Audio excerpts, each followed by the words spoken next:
아멘.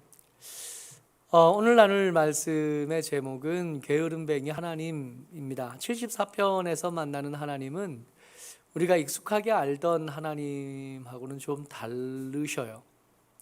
당황하게 되고 하나님이 이러시면 우리 어떻게 해야 되나 싶은 생각들이 들게 만듭니다. 오늘 우리가 읽었던 말씀 9절에 보면 지금 시인이 당한 상황에서 없는 것, 찾아볼 수 없는 것들이 세 가지가 기록이 돼요. 한번 시인의 입장에 대해서 한번 생각해 볼 수 있으면 좋을 것 같습니다. 이 세 가지가 없으면 어떻게 되는 걸까? 9절 다시 한번 더 읽죠. 시작. 우리의 표적은 보이지 아니하며 선지자도 더 이상 없으며 이런 일이 얼마나 오래는지 우리 중에 아는 자도 없나이다. 없는 것 세 가지가 있는데 그 중에 첫 번째가 뭐냐 하면 표적이 보이지 않아요. 하나님의 사람들이 하나님을 확인하는 여러 가지 방법들 중에 가장 직접적이고 가장 확실하게 아는 방법이 표적이거든요. 광야로 나오기 위해 홍해 앞에 섰던 사람들이 하나님의 표적을 얻잖아요. 너희들 가만히 있어라. 내가 하나님 된 것을 너에게 보여주마 하시고 하나님 뭐 하셨냐 하면 밤새 동풍이 불어오게 하셔서 물 위에 물을 쌓으셔서 태초부터 한 번도 드러난 적이 없었던 하나님의 길을 만드시고 그 길을 건널 수 있게 해주신 거예요. 사람들은 그 바다만 보면 생각하게 되는 겁니다. 하나님께서 여기에 길을 만드셨지. 보통 사람들이 보는 바다와 그 길을 건너본 사람들이 보는 바다는 다른 거예요.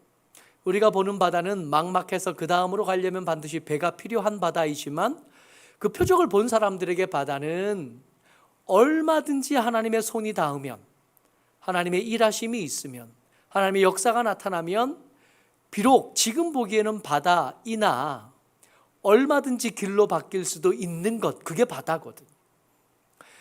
이스라엘 백성들에게 여리고성은 특별한 간증이 있는 곳입니다. 아무것도 하지 않았어요. 그저 하루에 한 바퀴를 돌았을 뿐입니다. 마지막 날 7바퀴를 도냐고 숨이 좀 차기는 했으나 그런다고 해서 무너질 성은 아니었는데 성이 무너졌던 거예요. 그 성이 무너진 것 때문에 밖에 있는 사람도 놀랐겠지만 그 성에서 도는 사람들을 지켜보던 사람들은 얼마나 놀랐을까요? 그 안에 있었던 사람들은 진멸됐으니까 그 다음 간증을 말할 기회는 없었겠으나 그 성에 들어가 본 사람, 그 성을 걸어서 돌아본 사람들에게는 이 성이 특별한 거예요. 이 성이 겉보기에는 난공불락인 것처럼 보이지만 하나님의 손길이 닿으면 얼마든지 무너질 수 있는 것. 이 성이 두꺼우면 두꺼울수록 더 확실하게 알게 되는 건 뭐냐 하면 성이 두꺼우면 유리하겠다가 아니라 하나님이 함께 하시면 우리가 얼마나 강해질 수 있는지, 얼마나 능해질 수 있는지를 알게 되는 표적이 되는 겁니다. 근데 언젠가부터 이 표적이 없어진 거예요. 믿음이 없는 많은 사람들, 아직 하나님의 말씀에 대한 지식이 없는 사람들이 하나님을 확인하는 방법이 뭐냐 하면 표적이거든요. 그러니까 간증이 많은 사람들이 부럽기도 하지만 한편으로는 그 간증이 아니면 하나님 그 표적에 대한 그 많은 기억들이 꼭 좋다고 보지는 못해요. 기적 없이 예수 믿은 사람 많고요. 기적 없이 더 수준 있고 더 우아한 믿음을 가졌던 사람들은 얼마든지 있거든요. 표적이 없습니다.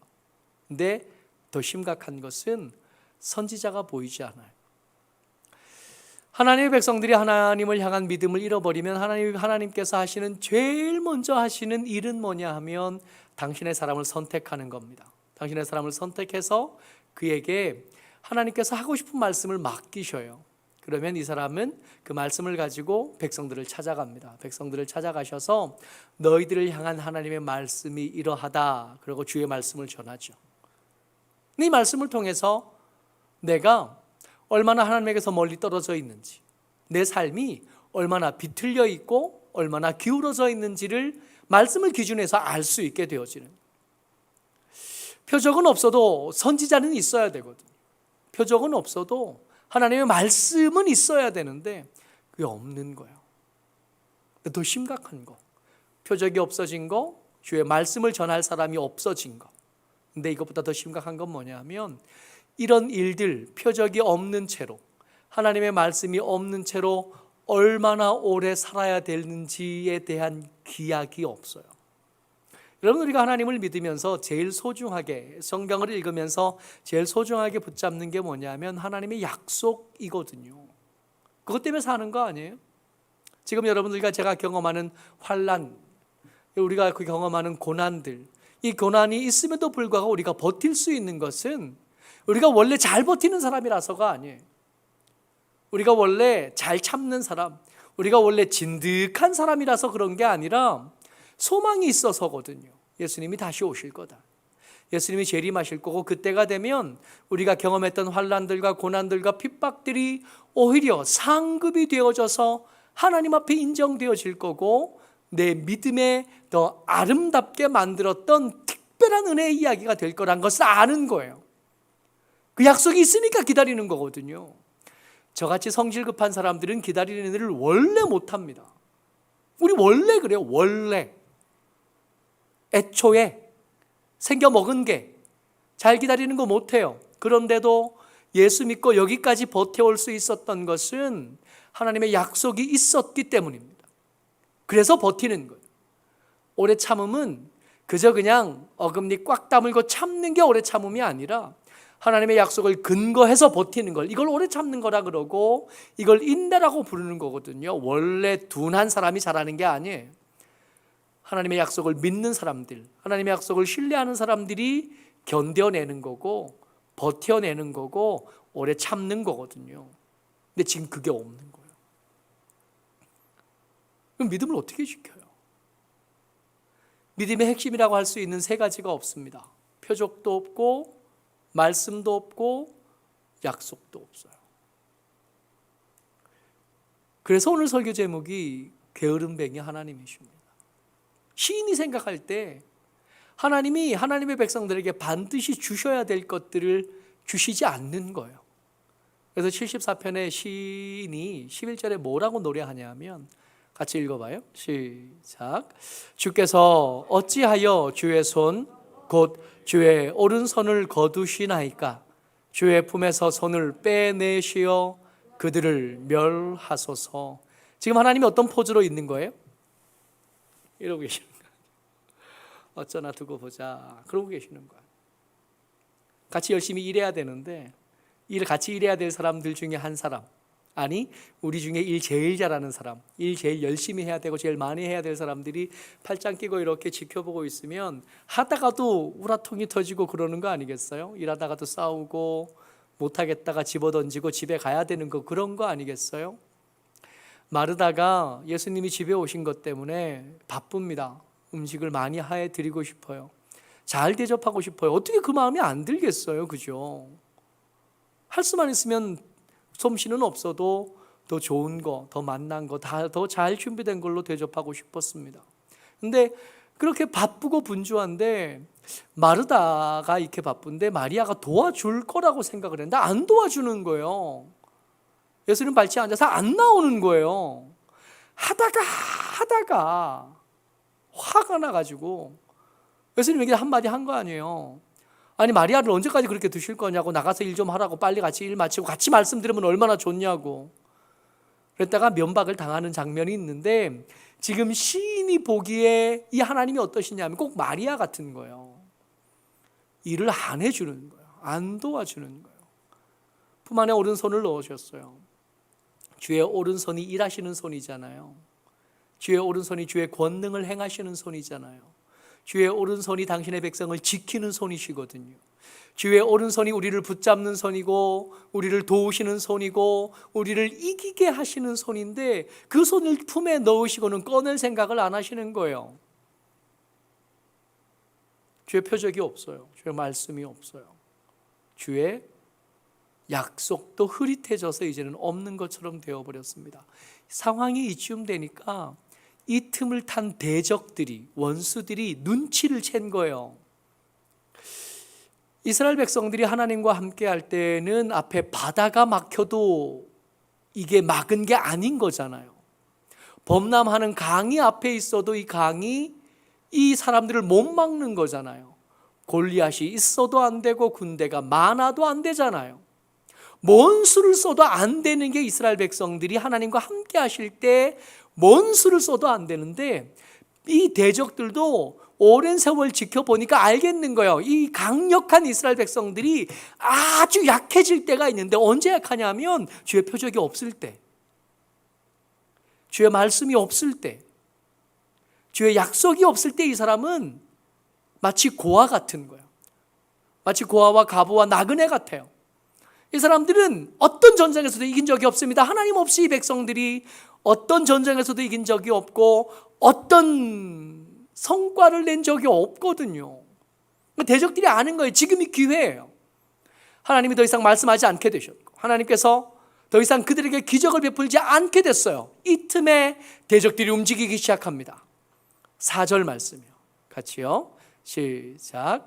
주의 대적이 주의 회중 가운데에서 떠들며 자기들의 깃발을 세워 표적을 삼았으니. 여러분, 군대가 깃발을 가지고 왔어요. 이 깃발은 그냥 나무에다가 헝겊단계 깃발이 아니라 그 깃발에다가 우리의 상징을 담는 거거든요. 그잖아요.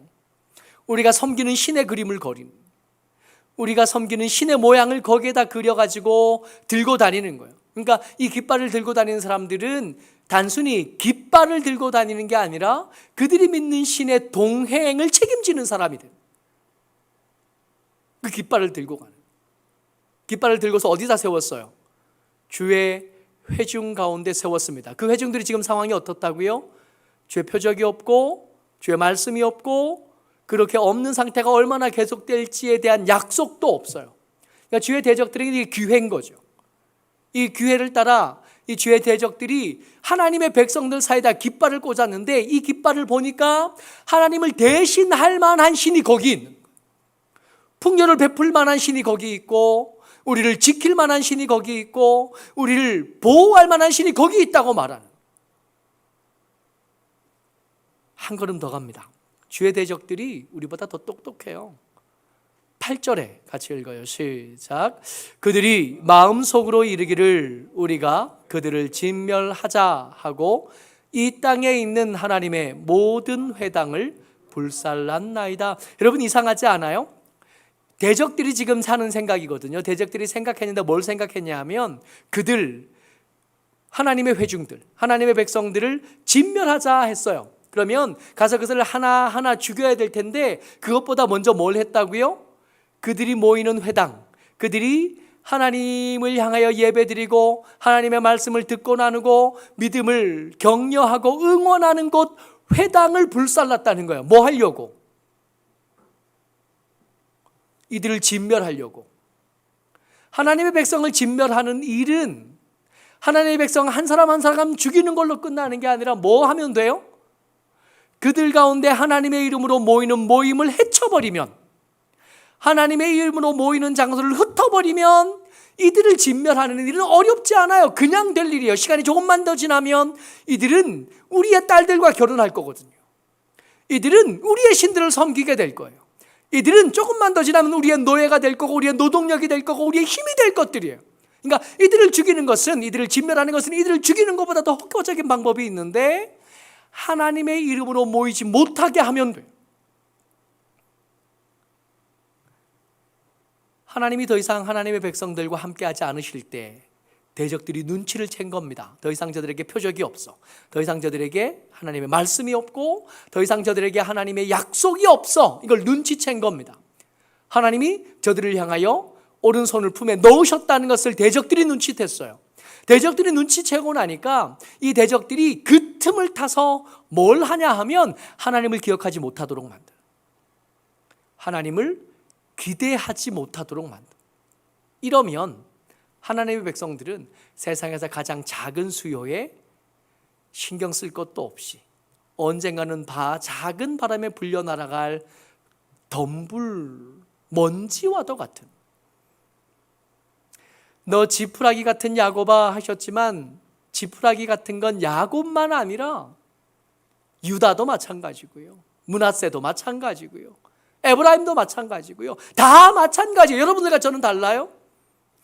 하나님과 함께 하시는 여러분과 저는 세상 어떤 권세도 이길 수 있는 강력한 하나님의 군사이지만 우리가 하나님을 잊어버리고 나면, 우리가 더 이상 하나님을 향하여 기대를 포기하고 나면 아무것도 안 해요.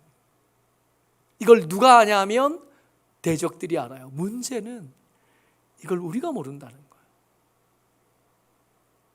내가 강한 게 내가 젊어서 그런 줄 알아요.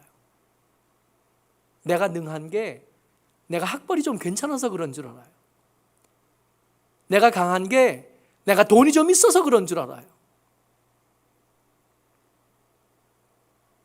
기도 안 막히는 거예요. 대적들은 압니다. 우리를 어떻게 약하게 할 수 있는지. 우리가 하나님을 기억하지 못하면 우리 별것 아닌 것 됐는데 우리가 그걸 모르는. 여러분, 젊은 거 금방 지나가요. 우리가 쌓은 학벌, 우리가 쌓은 지식들, 더 큰 지식 앞에서 부끄러움을 당할 수밖에 없고, 우리가 가진 그 보잘난 것, 그 보잘것없는 재산이요, 더 큰 재산 앞에서 아무것도 아니게 될 거거든. 대적들도 이걸 아는데 이걸 몰라요. 그럼 대적들 의도대로 되게 할 수는 없잖아요. 하나님을 잊어버리게 하려는 대적들의 의도대로 좀 침묵하시는 그 하나님 앞에서, 하나님 침묵하시니까 우리 가운데 새롭게 꼽혀진 그 깃발에 그려진 신들에게 찾아가야지, 뭐 이럴 수는 없잖아요. 그래서 시인이, 여러분, 우리가 아는 평소에 알고 또 고백하고 나누던 하나님하고 시편 74편에 나오는 하나님하고 너무 많이 다른 거예요. 게으름뱅이 하나님이 어디 계셔? 그런 하나님이 어디 계셔요? 원래 우리가 아는 하나님은 어떤 하나님이셨냐면 121편 4절입니다. 같이요. 시작. 이스라엘을 지키시는 이는 졸지도 아니하시고 주무시지도 아니하시리로다. 하나님이 피곤해서 품에 손을 놓고 있는 게 아닐 거라는 거예요. 하나님은 피곤하지도 않으셔요. 졸지도 주무시도 않는 분이에요. 왜 안 좋는지고 왜 안 주무셔요? 당신의 백성을 지켜야 되니까. 당신의 백성을 지키는 일을 위해서라면 주무시지 않기로 결정하신, 눈 한 번 깜짝 안 하시고 우리를 지키고 그 옆에 계시겠다고 말씀하시는 거예요. 너 편안하게 자도 돼, 내가 지킬게 라고 말씀하시는 분이신데, 74편에 고백되어진 하나님은 어떤 하나님이냐면 게으름뱅이 하나님인 거예요. 문제가 있었던 겁니다. 우리가 아는 하나님은 어떤 하나님이셨냐면 요한복음 13장 1절 말씀이요. 같이요. 시작. 유월절 전에 예수께서 자기가 세상을 떠나 아버지께로 돌아가실 때가 이른 줄 아시고 세상에 있는 자기 사람들을 사랑하시되 끝까지 사랑하시니라. 여러분, 이 말씀이 어느 배경을 통해서 우리가 쓰여졌는지 우리가 알잖아요. 여기에 자기 사람들, 거기에 누가 끼어 있냐면 예수님 팔아먹을 가련 유다도 저기에 끼어 있어요. 아직까지는 저기 끼어 있어요. 저 밤이 지나고 나면 베드로는 예수님 모른다고 3번 부인할 거고요. 다른 제자들 예수님 버리고 다 도망갈 사람들이에요. 그걸 뻔히 아시는 예수님께서 그 밤이 시작되는 즈음에 당신의 마음을 표현하셨는데 뭐라고 표현하셨냐면, 당신의 사람들을 팔아먹을 거지만, 모른다고 하겠지만, 날 버리고 도망가겠지만, 그럼에도 불구하고 내가 저들을 사랑하는데 끝까지 사랑할 거야 라고 말씀하시는. 74편의 하나님 도대체 어떻게 되신 걸까요? 하나님은 한결같으신 줄 우리가 알잖아요. 하나님 미쁘신 분이시잖아요. 하나님 미쁘시다 할 때 이 미쁘다는 믿을만하다라는 뜻이에요. 처음 말씀하셨을 때나 그 말씀이 끝날 때나 같은 하나님이신 거예요.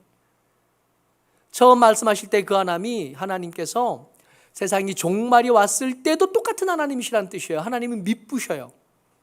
그러면 74편에서 고백되어질 때도 하나님은 게으름뱅이가 아니라 당신의 백성들을 지키시는 하나님이셔야 되고, 당신의 사람을 사랑하시되 끝까지 사랑하는 하나님이셨다는 거예요.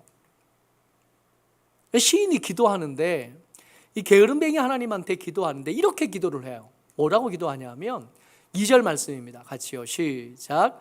옛적부터 얻으시고 속량하사 주의 기업의 지파로 삼으신 주의 회중을 기억하시며 주께서 계시던 시온산도 생각하시고. 생각하소서.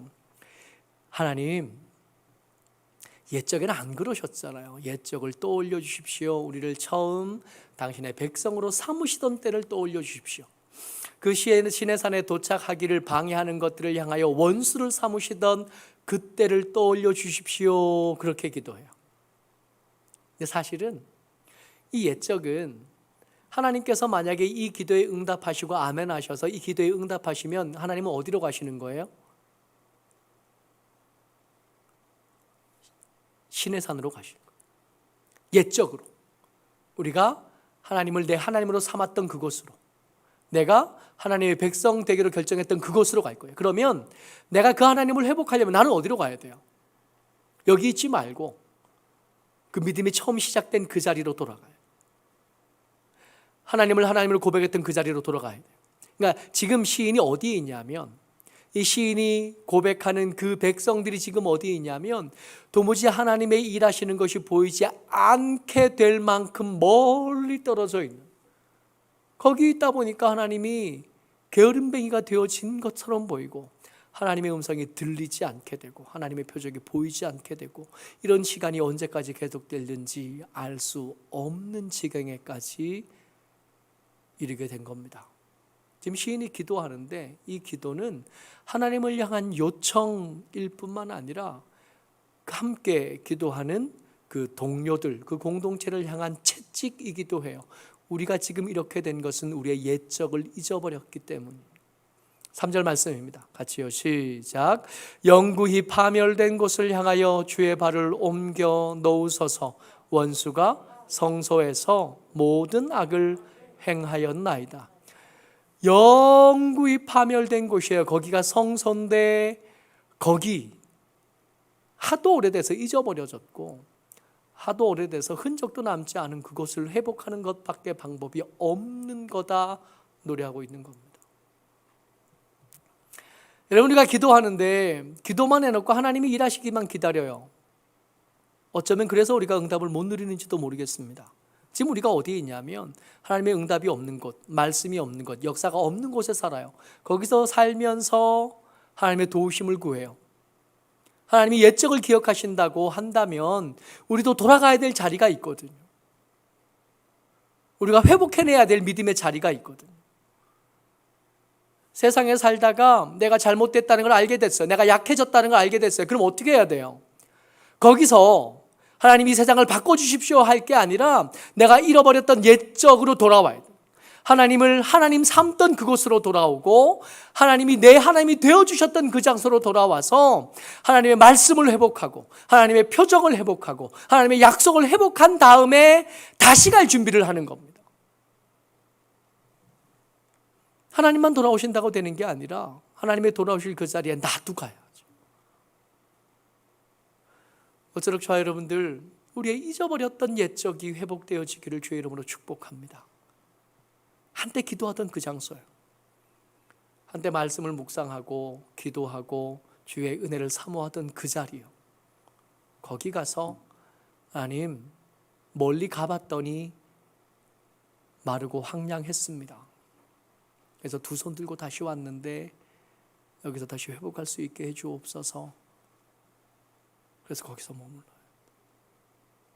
모쪼록 저와 여러분들이 주의 은혜 가운데 이 말씀이 우리에게 백신이 되었으면 좋겠습니다. 할 수만 있으면 떠나지 않고 계속 주의 말씀이 있고 표적이 있는 곳에 살았으면 좋겠는데, 살다 보니까 인생이 뜻대로 안 돼요. 어느 순간 정신 차려 보니까 멀리 떠내려와 있는 경우들이 때때로 있더라고요. 한다고 했는데, 산다고 살았는데, 분주하다 할 만큼 열심히 했는데 엉뚱한 데 내가 있는, 돌아와요. 기도하는 자리로 다시 돌아오고 말씀을 묵상하는 자리로 다시 돌아오고 하나님이 계신 그곳에 우리 회복이 있는 줄 믿고 거기로 다시 돌아오는 저와 여러분 되시기를 주의 이름으로 축복합니다. 아멘.